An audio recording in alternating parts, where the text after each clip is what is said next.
Au-delà de l'enjeu de l'accès à l'information, un parlementaire se heurte à des arbitrages auxquels il n'a pas accès. Des arbitrages politiques à l'intérieur de l'exécutif, alors qu'ils devraient relever de débats entre le Parlement et le gouvernement, si ce n'est entre les parlementaires eux-mêmes. Pendant l'examen de la loi Egalim, j'ai déposé un amendement relatif à l'application du droit de la concurrence au secteur agricole. Une question très technique, mais il se trouve que je la connais bien. Je me suis heurté à l'objection « c'est pas possible, à cause du droit communautaire ».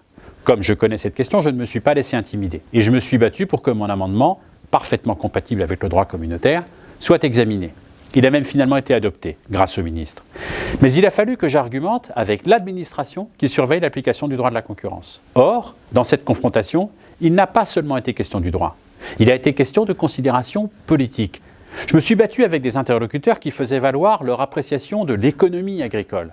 Pas seulement sur ce qui était légalement possible, mais sur ce qui était souhaitable.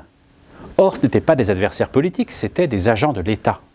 Pour régler des problèmes particuliers et complexes, rien ne remplace l'échange direct entre le ministre et le parlementaire pour trouver une solution raisonnable.